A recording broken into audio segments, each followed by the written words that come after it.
Hello, how are you? Hey Luther, We are ready to get started, yeah? sounds great.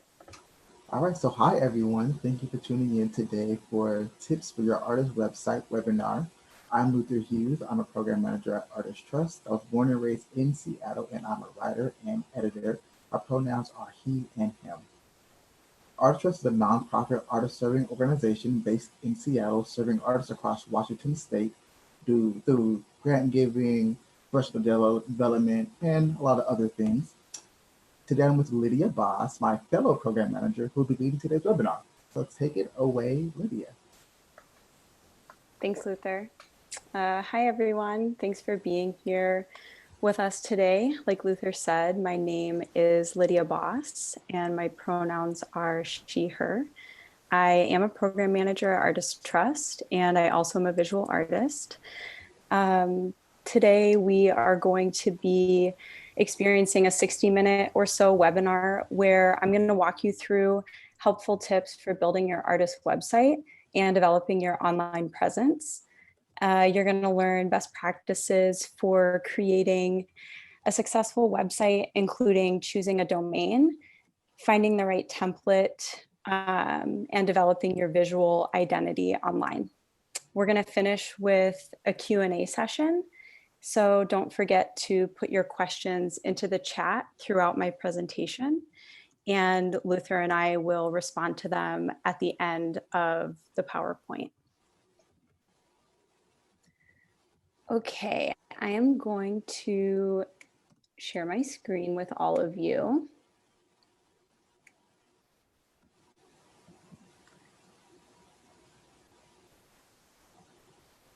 Okay, so we're just going to dive right in here. And I want to begin by saying that I think that websites are for artists at all stages of, of your career.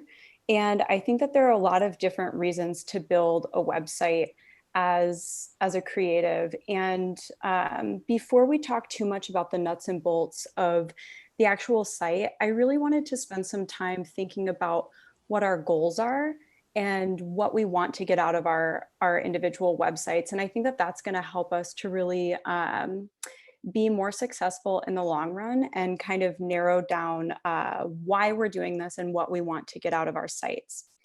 So there are a number of different reasons why you should build a website as an artist. Primarily, you can celebrate and share your work as a creative with an infinite audience online. You're in control of your own narrative about yourself and your work. And you're also able to cultivate a following through mailing list signups, blogs, and also strategic linking throughout your site. Um, with your online presence, you are able to be found by just about anyone. You can connect with innumerable people. And also, depending on your goals, you might be able to turn your website into a source of income. So it really did used to be that there was a barrier between artists and the public, whether through galleries or through written manuscripts that were chosen by publishers. It doesn't matter if you're a visual artist or a writer or a performer. It used to be that there was often a barrier between the work that you're making and how folks are able to access that work. Now with the internet and with social media, as creatives, we really can be in the driver's seat regarding how people are able to access our work.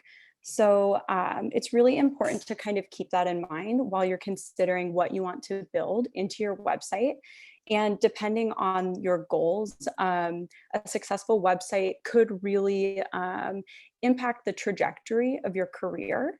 Or it also could just serve as a wonderful online portfolio, right? So it really, there is no right or wrong. And just kind of depending on where you're at as an individual, you can customize your site to fit your particular needs.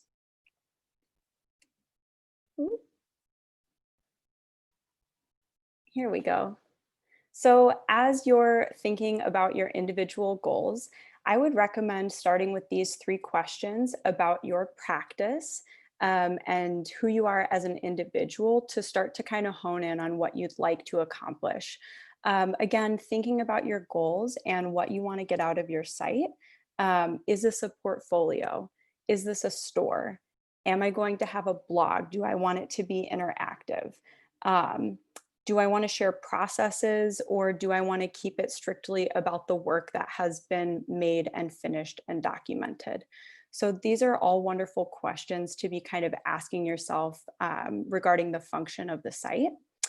I also think that starting with questions about who you are as an individual, it's really important. Maybe you're someone who is really outgoing and you love to share process, or maybe you're someone who is a business person and you're like, I definitely want to monetize my work through my site. Going into this process with these things in mind is going to help you to build a site that suits your needs. So part of this is about developing your personal brand and visual identity through your website. And a big part of determining what you want to be a part of your site is just that. So what is your personal brand and visual identity? It is something that should be indicative of who you are as a creative, both online and in your actual practice.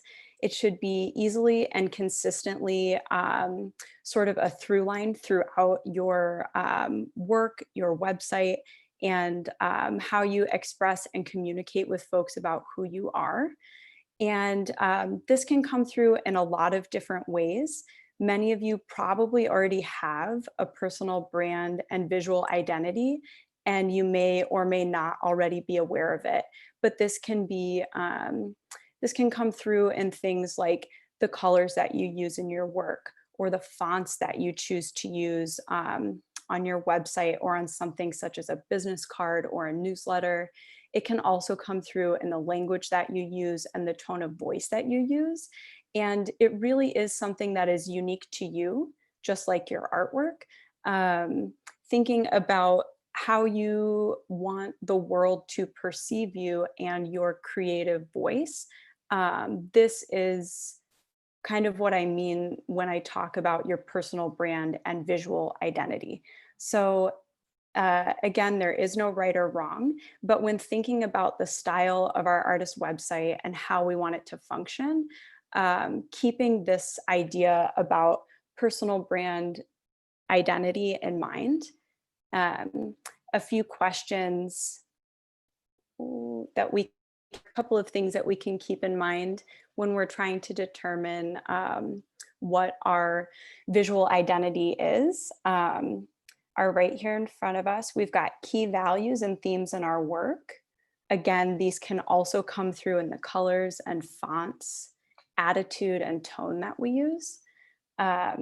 It's also important to consider your audience when thinking about your personal brand identity.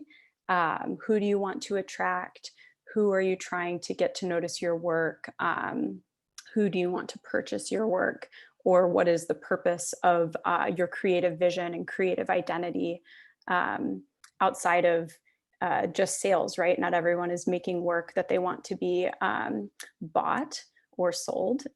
So just thinking about who you are and wanting to be authentic to your creative voice and vision. And also kind of moving forward with something that feels not only like it's unique to you, but something that you can kind of stick to, at least for the time being, right? When we're building our website, we're going to hopefully be creating something that exists on the internet for an extended period of time. And I would recommend building an artist website that you're not tempted to change every week or every 2 weeks. I would recommend sticking with a style and a visual identity that feels true to you for at least, I don't know, maybe at least a year. Everyone's different, but you can always make changes later, right? But having something that feels like it's consistent with your brand identity at the beginning is a good place to start. So when thinking about successful artist websites, there are a couple of key things to keep in mind. And again, there's no right or wrong, but these are just some things to think about as you go, as you begin the process of building your site.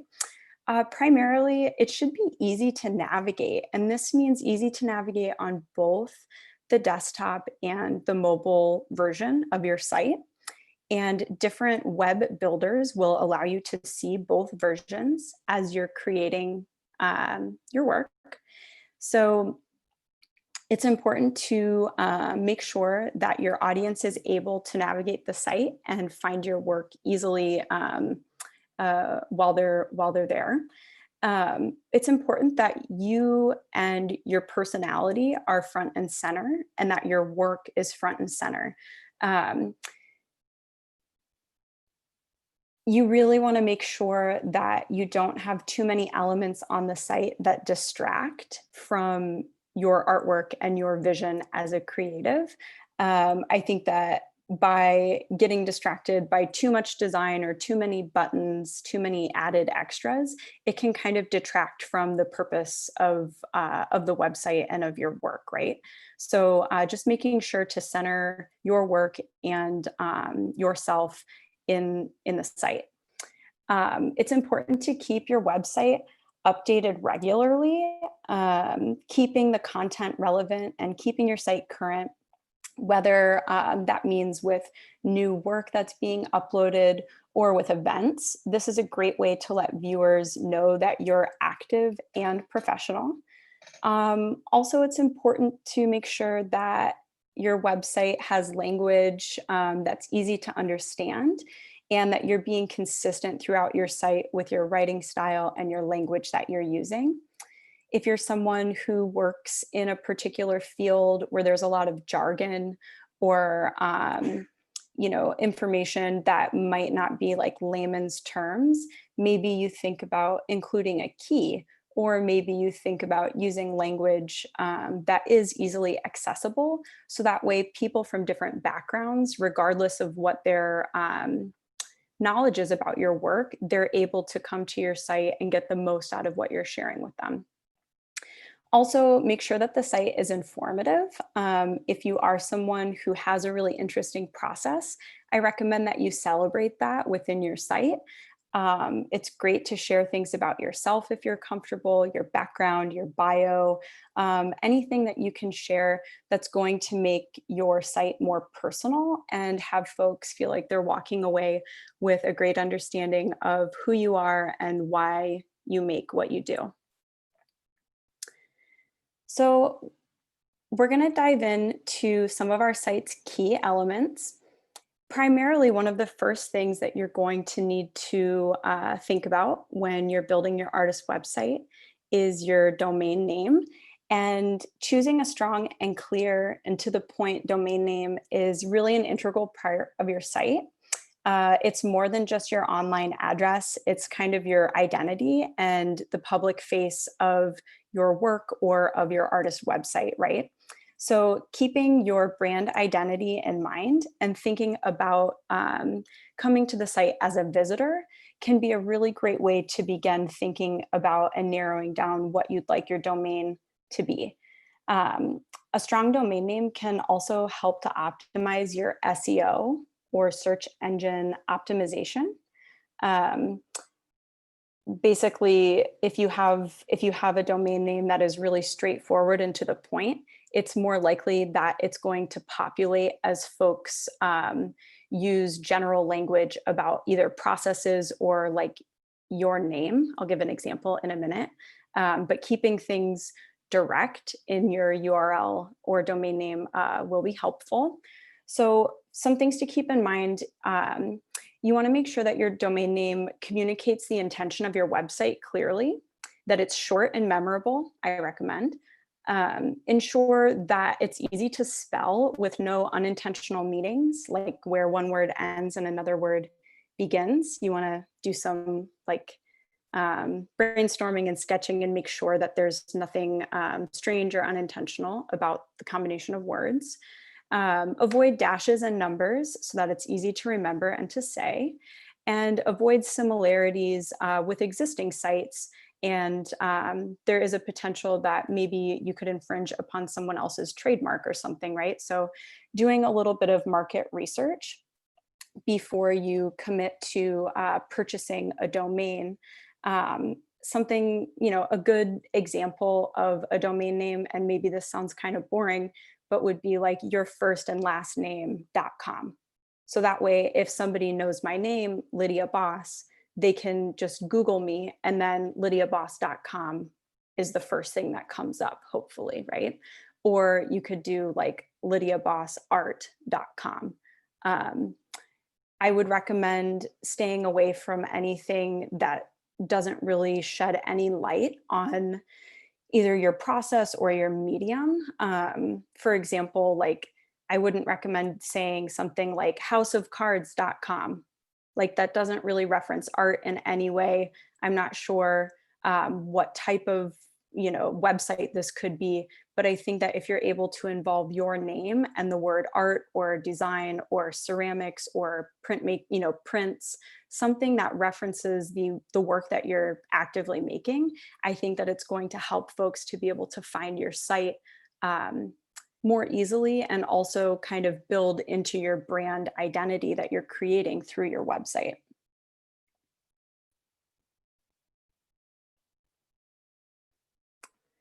Okay, so choosing a template, this is usually a pretty big topic of discussion, or like one of the main things that folks tend to dive into when looking at building their artist website.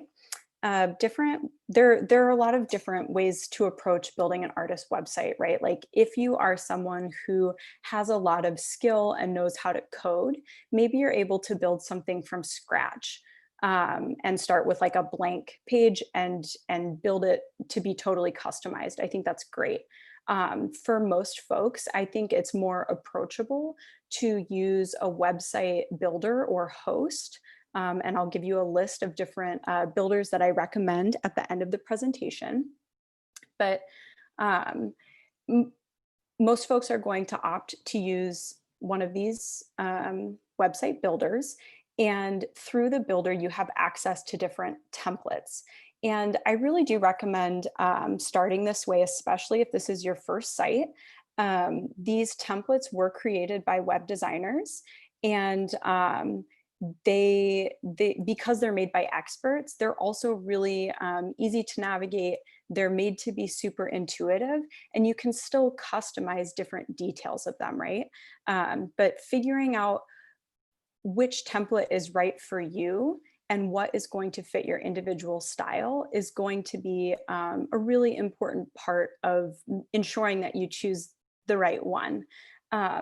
So some questions to ask yourself when you're looking at the variety of templates and you're trying to consider what type of site you want to have.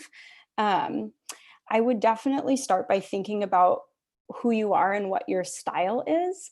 How does the site represent you and your work and your passion? Does it feel like you? Does it feel like something that you would appreciate and enjoy? That's important for you to like it, right?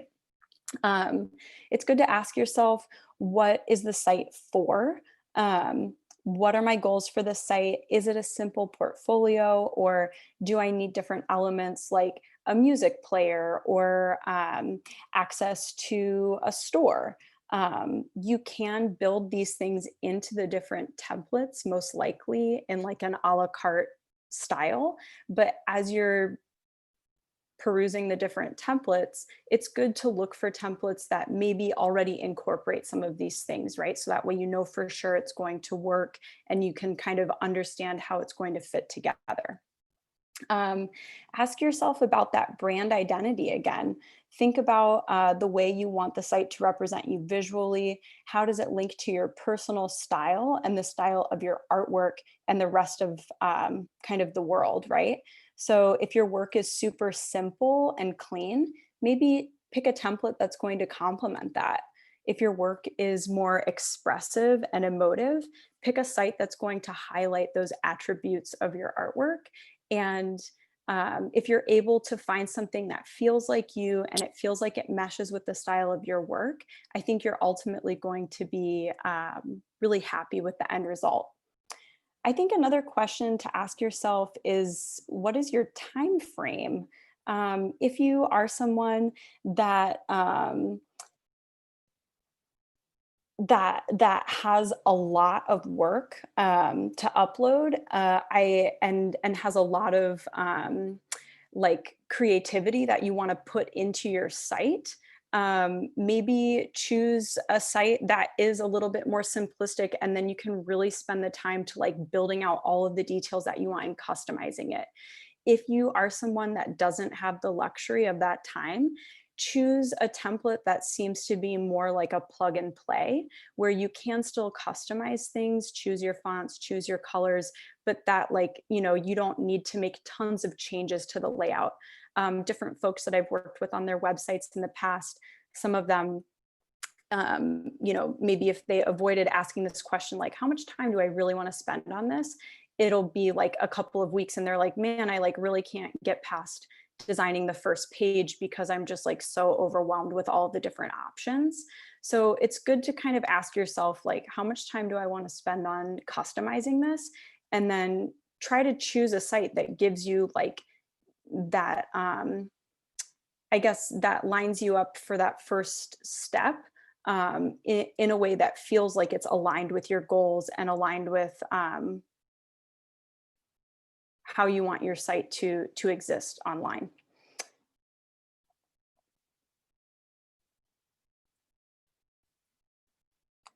So some tips about design and content. Regarding design, again, make sure it's easy to navigate. And shortly, we're going to look at a few different website examples, and we're going to talk about these different elements within each example. So keep this list in mind for where we go next. But regarding design, make sure it's easy to navigate. We want to see a menu that is clear and to the point, maybe nice contrasting colors and buttons that like tell you explicitly where people are going to be taken if they click a particular button. Consider things like fonts, color, tone.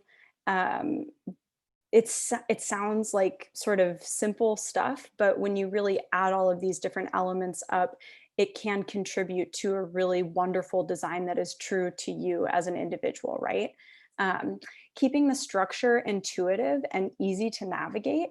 When you think about it, moving from page to page, think about the structure and the way, if you're a visual artist, like thinking about how many images are there across the page and then down, or like what is the layout of this blog? Does it reflect the layout of the other pages where it's more of a portfolio of my work? So just asking yourself these questions and keeping these things in mind about structure from page to page are going to help your site feel really professional. Readability is something to consider, absolutely. When choosing fonts and colors, make sure that you are being conscientious of folks that might have visual impairments, or you know, you don't want the font to be super duper small, or to have font that is not visible because it's laying on top of a color that is not of high contrast to it. Um, so there are resources online for being able to figure out, like, if I want my font to be blue, what's the best background color? And you can see different options of like what royal blue looks like on different colors. So don't be afraid to use the internet as a wonderful resource for some of these design questions if you're feeling overwhelmed by some of these ideas. Almost all of us here are probably artists, right? So I'm sure all of you have really great ideas in terms of the design and different color combinations. I just bring it up because it's something to keep in mind when thinking about the visitor experience.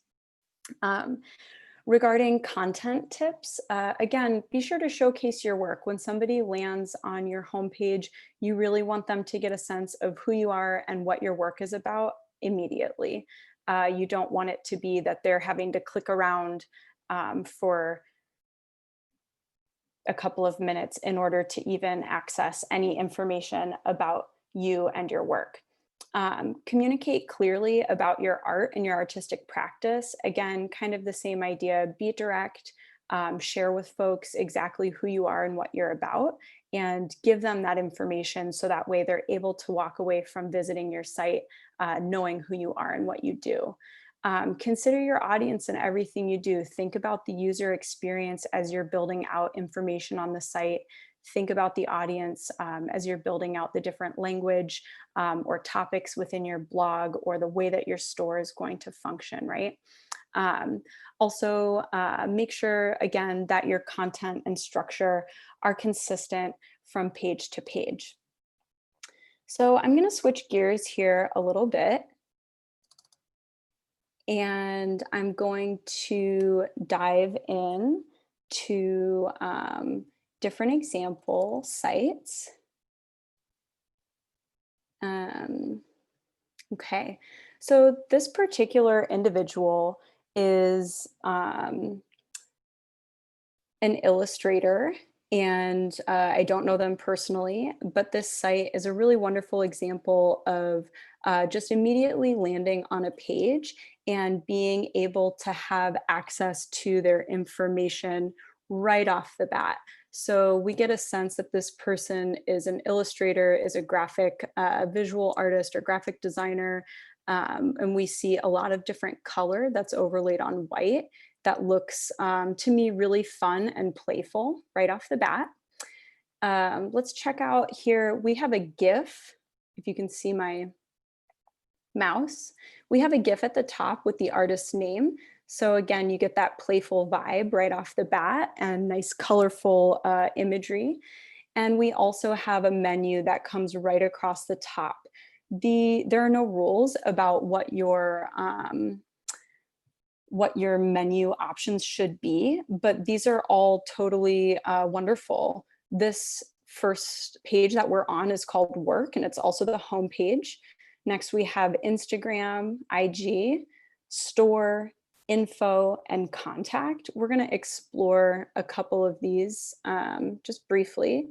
So if I hover over an image, you can see a little title here that comes up, and we're able to click in, and then we get a detail note about what we're looking at, and then we can scroll down to see different versions of this particular piece. At the bottom of the page, at the footer, we get the person's name again, and also a little bar to access their social media. So at the bottom of every page, I'm guessing, we're able to, again, be asked to connect with this person through their social media, which I think is a really smart move. Yeah, once again, at the bottom of each page, we're asked to connect. Also here, we have that this piece is available with a link that's going to take you to their store. It says shop right here. So I think that this is this is a good example of a pretty simple website. We don't see a lot of bells and whistles. Things are pretty straightforward. I'm going to go back to show you that again. Right here in the main menu, we have a store button. And rather than having a store built into their site, when you click it, it actually takes you directly to an Etsy page. So this is a way, and I'll mention this again a little bit later, but this is a way to incorporate an option to monetize your work directly into your site without actually having to build a custom store on your web platform. It's instead a link to their Etsy, which I think is very smart and also a great time saver if you already have an Etsy site or you already have some kind of place where folks can purchase your work, like maybe like a SoundCloud or something for streaming. Being able to link directly to that is very cool. So on the info page, I just want to show that we have, again, this nice playful GIF. We get the sense that this person, we get a sense of their personality, I think, and then we have a little bit of information about them, plus just a direct contact, their email, and again, their Instagram.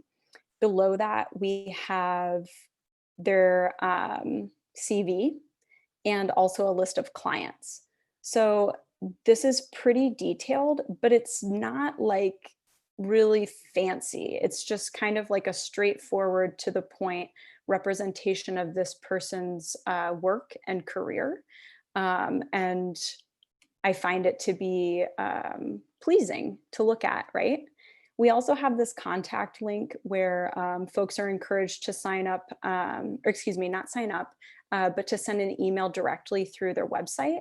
And I think that that's a wonderful thing to consider as well when thinking about different contact options. You can provide your email, and you can also provide this direct contact for an email through your site also. Here we have a pretty different experience, but nonetheless a very successful site. The last site was kind of like light and bright and sort of playful. This site, immediately when I land on it, this artist, I'm thinking that this person is like kind of has a different vibe than the last person, right? They have a different message to their work. They have different goals potentially with their work. We have this beautiful background that takes over the entire screen. We also have a menu directly at the top that's high contrast with pretty bold type.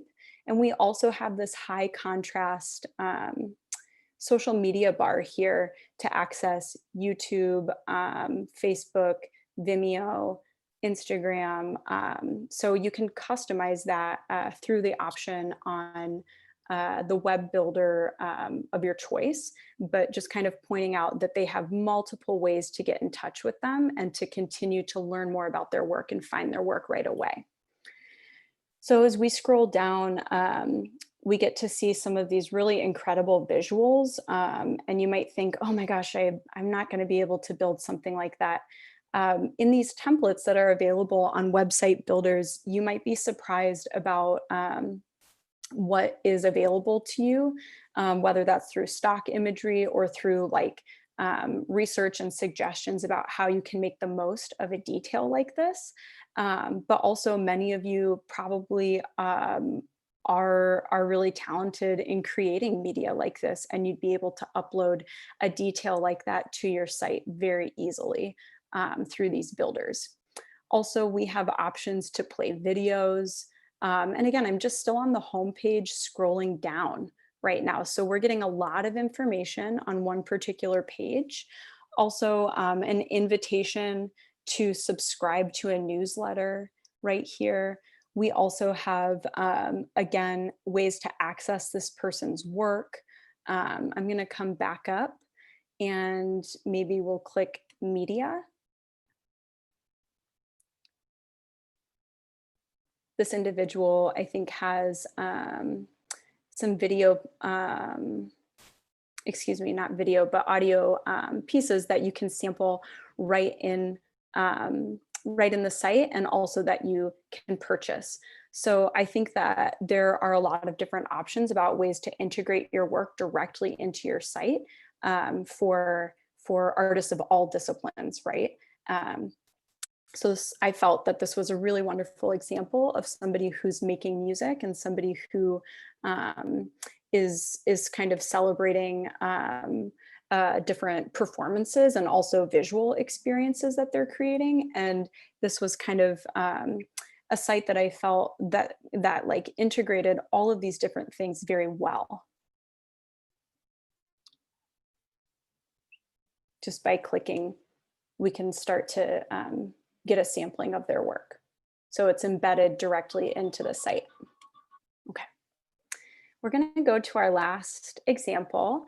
And I chose this because I know that a lot of folks who are watching might be interested in building a store into their site and in monetizing their work. And so I chose this in particular because as soon as I land on this artist page, I get the sense that that their work is for sale through this online platform. So I'm going to scroll down. We have a pretty simplistic design, white background, nice bold blue color. And we get a sense of exactly what their work is right off the bat. I'm going to click this button, Shop the Collection. And it takes us directly to their store. Ooh, please load.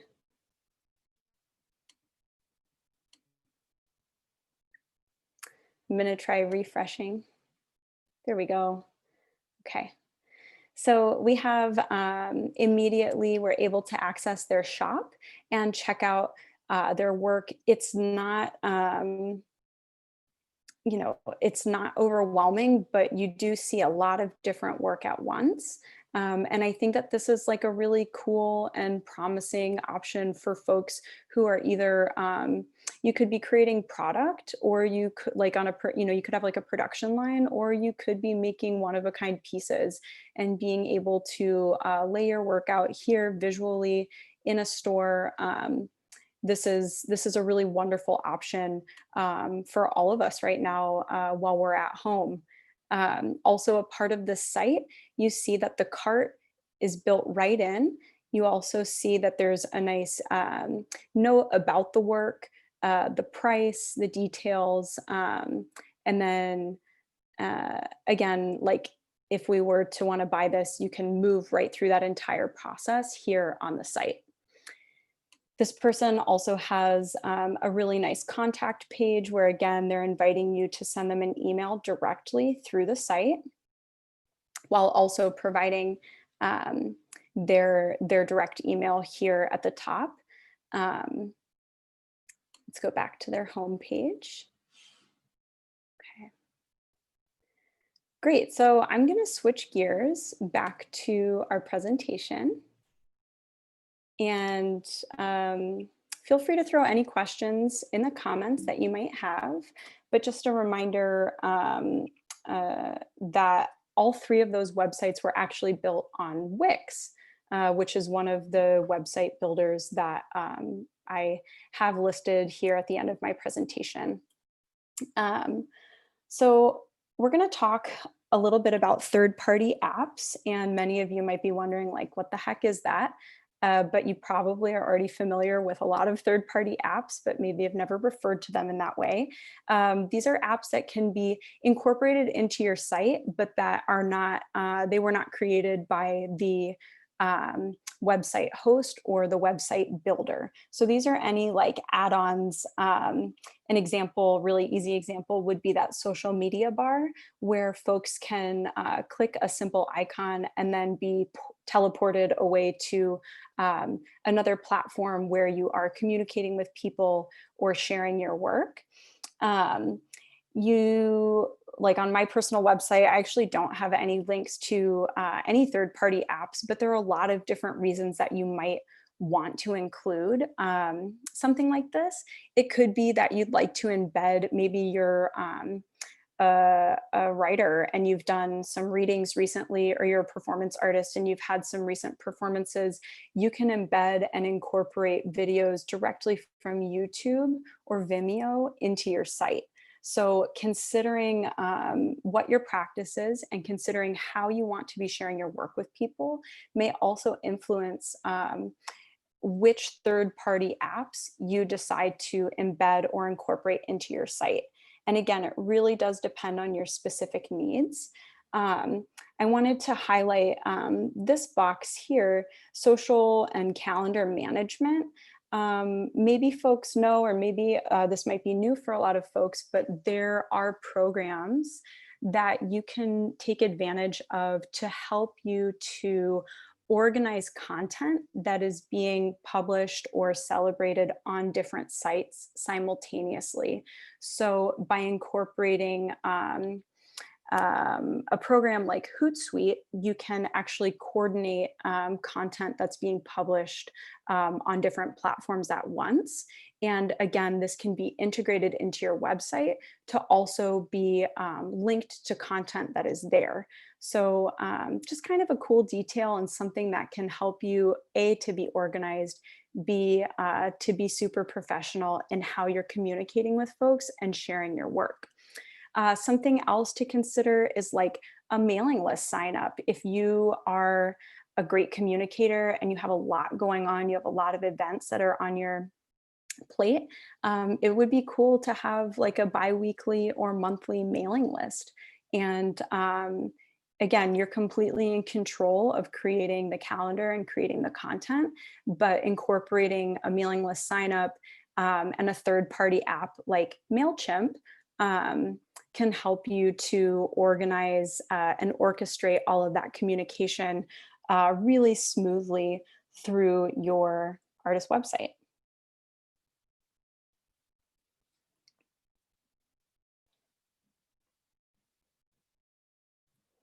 So blogs are something that come up quite a bit when thinking about the structure of our artist website. And I think before you start to build a blog, it's important to kind of determine what your goals are and why you would want to have that. I think that blogs are a really wonderful resource in sharing your work with others. I think that, and I guess I should say your work and like details about process with others.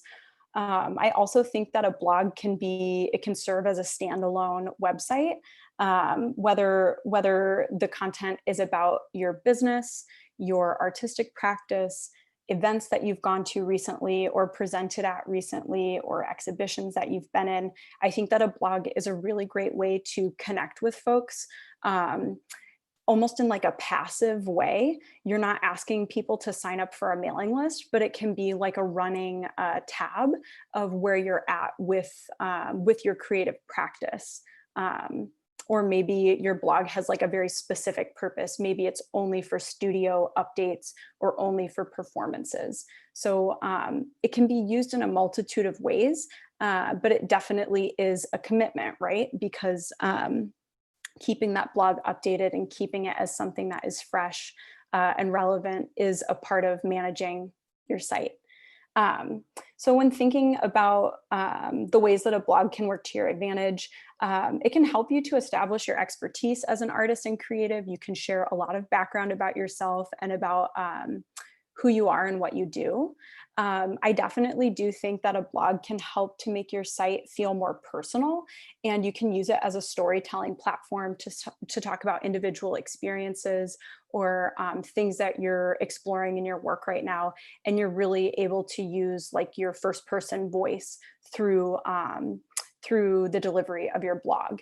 I also want to share that having a blog can improve your SEO, your search engine optimization on your site. For example, if you are somebody who does not upload a lot of new work regularly, having a blog is a way for that website to be updated on a schedule or somewhat regularly. And when a search engine is looking for you, it's going to find you more easily. Hold on.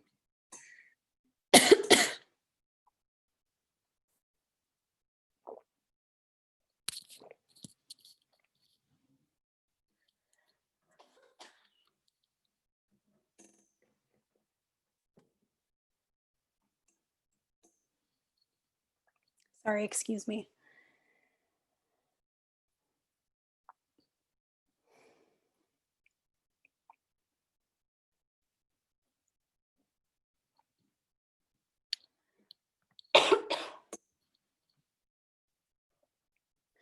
Whew. Okay. Sorry, just a little tickle in my throat. So for online store pros and cons, there are some things to keep in mind when considering building a store. into your site. It's a very low cost way to get things started, and you have complete control over the content of your store and the way that your work is presented and framed. You also don't need to have any inventory at your disposal to build into your site, and you can produce work as it sells. You also can have unlimited reach to new clients and access much larger audiences, all from home. Some things to keep in mind when considering different drawbacks to running your own store are that you have to put in all of the time yourself to building a high functioning store. You also have to make regular updates and are responsible for the structure and all of the essentials. There's also a potential monthly added cost that can come with some of these website builders for when you are creating a store and you're showing them that you're going to be monetizing your work. It's likely that they're going to maybe give you a little upcharge. Also, if you have your work in galleries, it's important that you communicate with your dealer to make sure that they are supportive of you selling your work online through your website.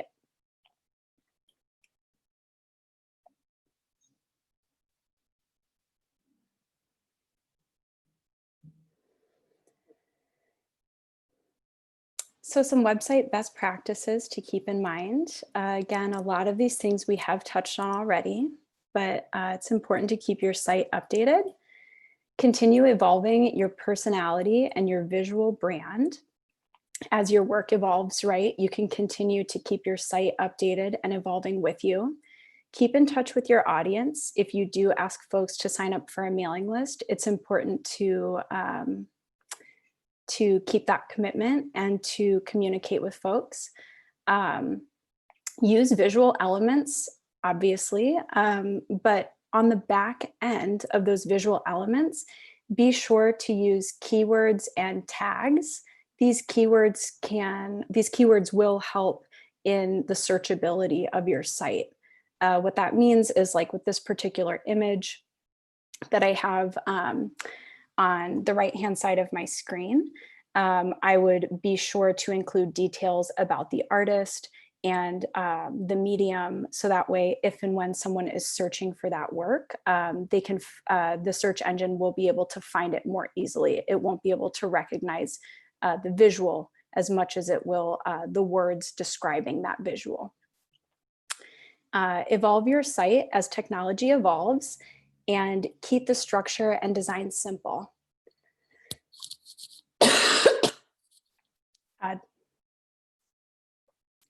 Excuse me, I'm so sorry. A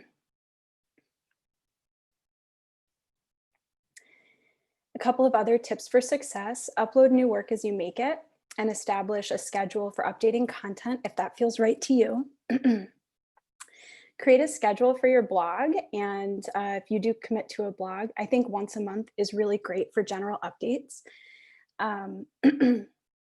Find inspiration in contemporary websites, and also look at other artists and designers whose work you respect to stay up to date with what could be fresh and contemporary for artist websites. Always ask for input from friends or your partner. It's good to get feedback on your site about the user experience. And always test your site and make sure that you double check that everything is functioning really well on both the desktop view as well as the mobile. And check for typos and spelling errors in your written content. And once you've finished your site, don't be afraid to share your new site on social media and share your accomplishments with your network.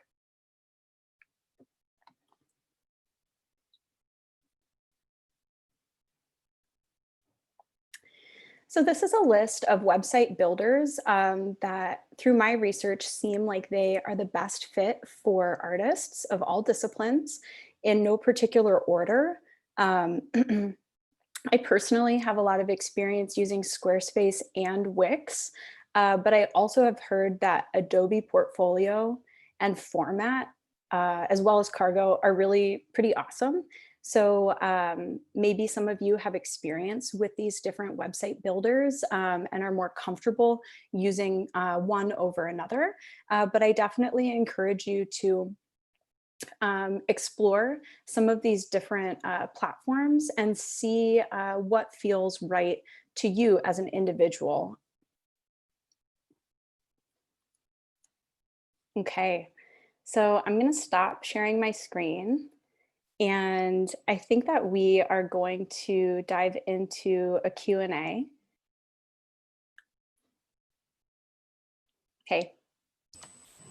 Hi, thanks, Lydia. We have a few questions from the audience.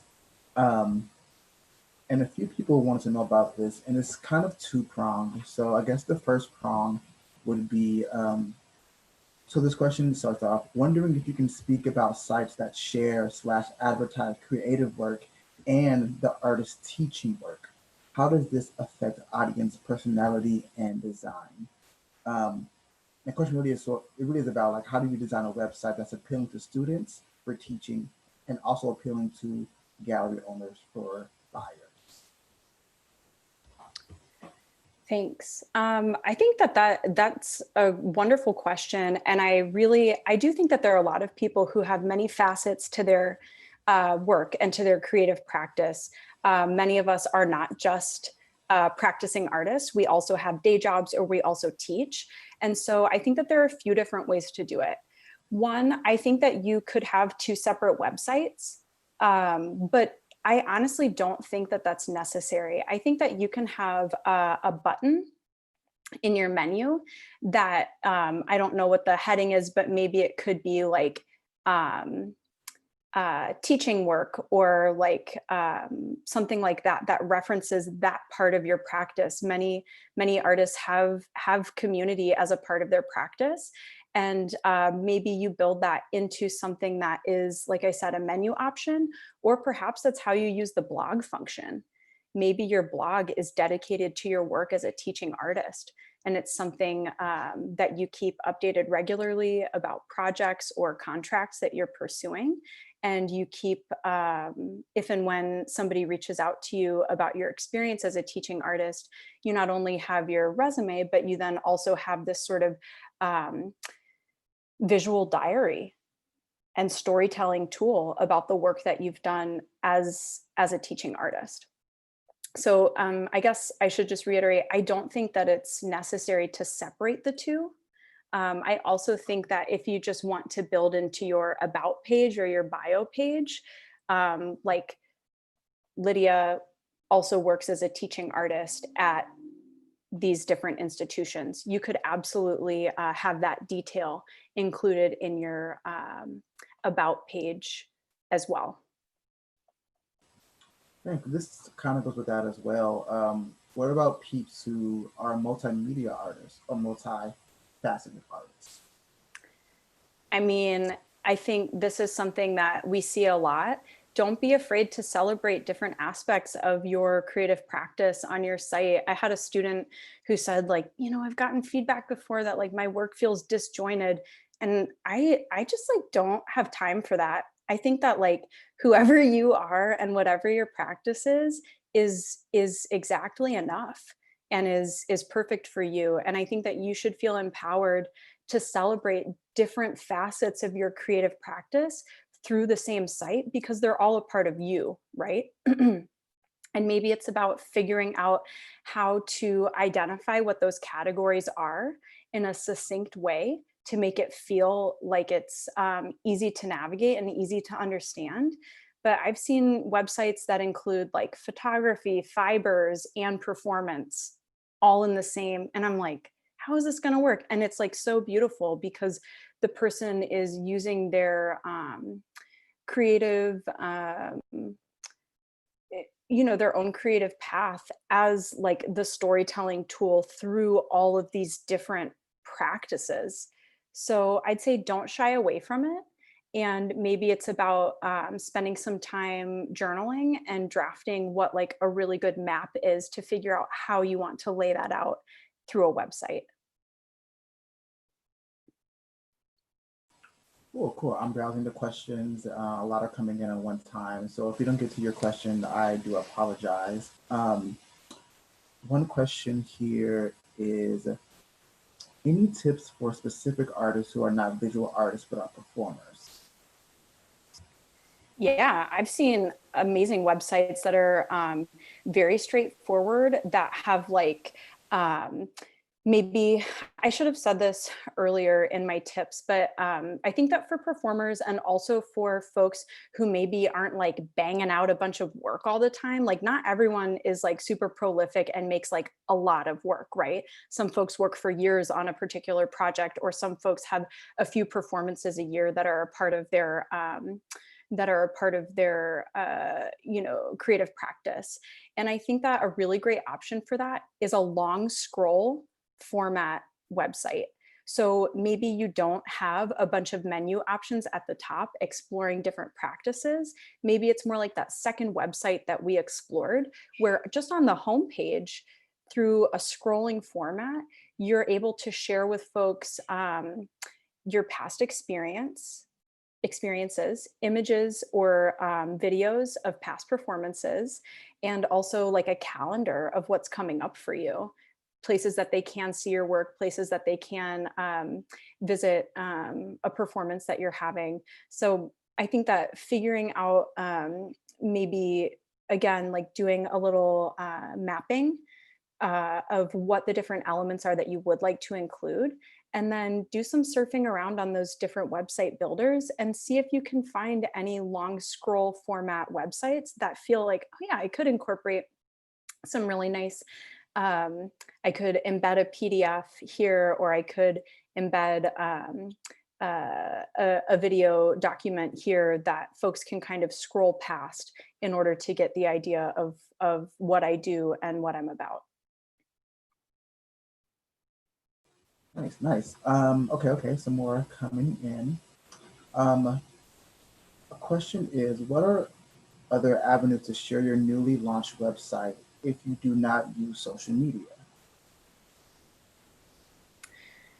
I mean, Luther, feel free to help me out here, but I have a couple of different ideas. If you're not on social media, but you have an email and you have a network of friends and family and also professional contacts, I think that that's a really wonderful way to start to share your new website with people. So you can send an email saying like, hey, I just launched my new website. Please take a look and feel free to send me your thoughts and feedback. You know, you could get hundreds of people to check out your site, or you can also ask those folks to share with people that they know, right? So I think that that's one way to do it. Word of mouth and using the network that you do have is a really wonderful way to start to drive traffic to your site. Another way is to have your site printed on your business card. And if you're active in the community and you're, you know, meeting new people and networking, having that little URL on your business card can have a really big impact. Folks definitely look at cards and will likely follow up by checking out your website if it is there. Concurrently, you know, again, if you're doing any sort of printed material or collateral, include your website on there, and it's likely that folks will follow up. Any other ideas, Luther? I mean, I would say, since it's kind of hard to network in the digital age of life, I would just always, again, word of mouth, tell your friends to tell their friends, have your friends promote on their social media if they have one. I would also say, whenever you're in things like this to promote your website, um, I'm just saying. Yeah, in the Drop it in the chat, chat. drop it in the Drop it in the chat. chat. Say who you are, like, in the chat, and that's a way to kind of build network and community that way. Yeah. And then also, I mean, at the least, whoever's on this chat and watching, if you have YouTube, so you can also host YouTube things, live YouTube things, and have that be displayed on people's social media as well. So there's ways to do it. Just, you kind of have to be slightly annoying if don't have social media to promote it. Just slightly, Just a little. just a little bit. Cool. Those are great Um, ideas. Thank you. let's do one more question because we are closing out. Um, so this question is, how do you protect your work online? Yeah, IP is it's a tough question. And I think that a lot of modern website builders actually do have, you can have like a copyright note down at the bottom of your site. A lot of sites also do not allow folks to drag and drop off of your page. Like you can't grab an image or grab a video that's embedded and pull it onto your desktop. But I will say that like choosing to have a website and choosing to put your work online, it does make you more vulnerable to folks having an awareness of your work and having access to it. But I think that you can find different platforms like those that I listed where it is possible, depending on your practice, to ensure that folks aren't able to just go onto your website, grab something off of it, and then potentially download it or take it. So I would recommend looking at the details of those different builders to find out more about what they recommend or what their standards are in terms of protecting your content. Great. That's going to be all the questions for today. So thank you all for attending. We really appreciate it. This will be available on our website within a week and also emailed to you, the participants, attendees. So yeah, look out for that. And if you're wondering about any other information regarding our COVID efforts, please visit our page at artisttrust.org. We'll be doing more webinars over the time and in the future. So please stay tuned to our social media, our newsletter, and just our website in general. And yeah, Liv, you want to drop any of your social media things or anything you want to drop? Sure. My website is just my name, lydiaboss.com. And my Instagram, that's probably the most, I'm not very active on there, but it's just at lyd, LYDBOSS, at lydboss or just at lydboss is, is my Instagram handle. So maybe see you there, and thank you everyone for being here with us today, and thanks for all your questions. We look forward to connecting with you more through other digital content soon. All right. See ya. Thanks, Bye. Lydia.